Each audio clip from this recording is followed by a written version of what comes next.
I am Brother-Sergeant Alaric of the Ultramarines, a warrior of flesh and ceramite sworn to defend the Imperium.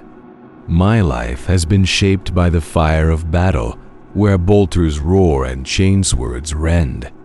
Yet I have walked halls where wars are waged not with steel, but with words. There, beneath the gilded banners of Terra and amidst the noble houses of Ultramar, I have seen power wielded like a dagger quietly, deliberately, and with far greater consequence than most comprehend. My first step into the administratum's chambers was humbling. The scribes and adepts seemed frail compared to a space marine, yet their power was absolute. Seated at vast tables of data slates and quills, they bent the will of worlds with the flick of a wrist. I watched as tithe reports were altered by a single line enough to reroute a forge world's resources to favor a rogue noble.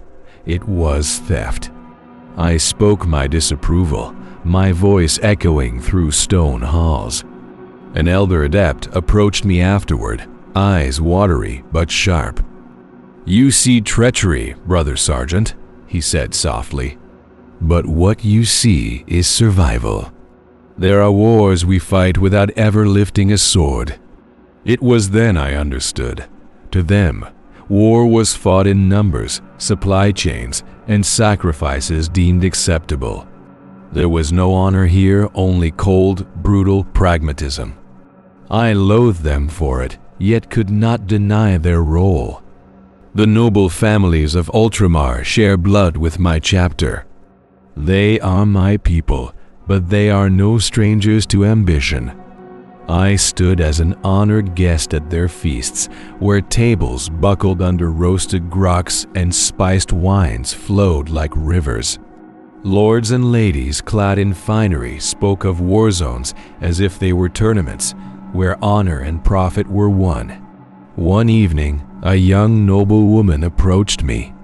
Her family's influence was faltering, and she sought my chapter's support to tip the balance against her rivals. "Ultramar must remain strong," she said. Her voice trembled as she added, "Surely you see the necessity."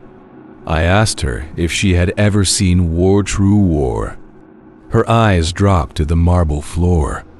"I have not," she admitted. "But is this not war, Brother Sergeant? Our battlefield is just different." Her words lingered. They knew war in their own way, one of whispers, debts, and alliances.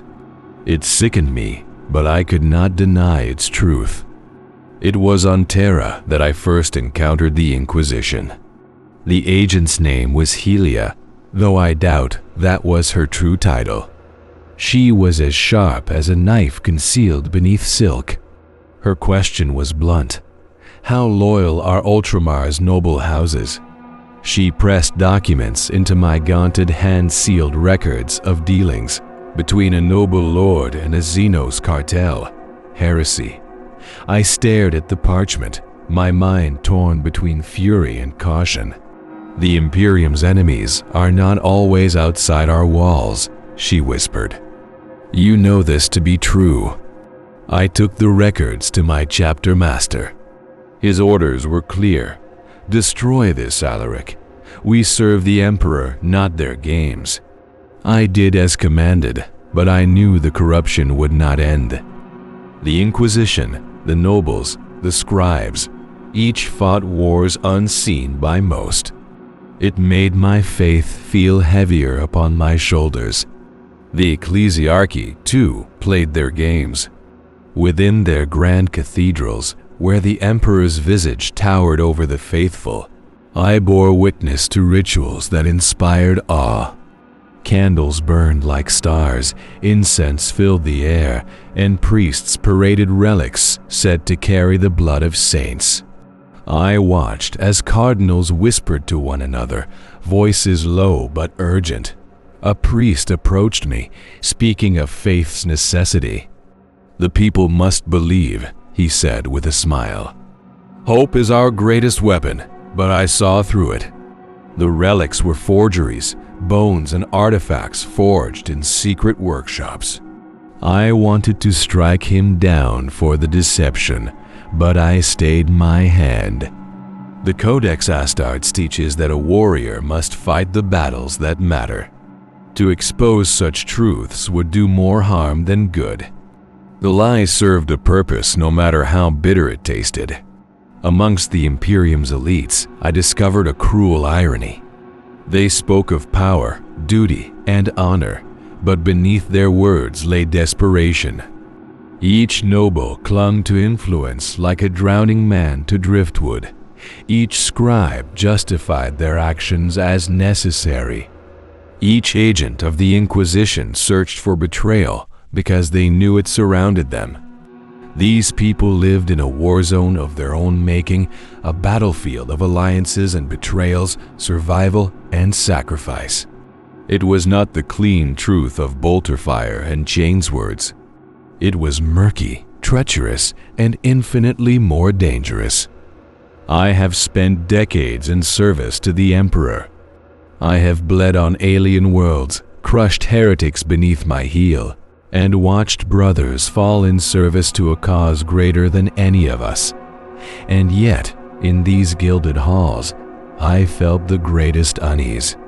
The Imperium we fight to protect is flawed, its leaders fractured by ambition, its structures poisoned by corruption. But still, we endure. We fight not for nobles or scribes, nor for priests or agents of the Inquisition. We fight for the billions who toil, suffer, and die under the Emperor's light. We fight because without us, the galaxy would fall to ruin. As I leave the courts and spires behind, I return to my brothers. My armor is cleansed, but my soul carries the weight of what I have seen. These halls of power will continue their games. Wars will rage unseen in shadows, whispered in corners where men play gods. But the enemies of mankind remain. Xeno's fleets burn worlds. Heretics corrupt entire systems. Demons claw at the veil of reality. Against such threats, there can be no compromise. I will fight for the Emperor until my last breath, for the Imperium, for humanity, for the truth found only in battle.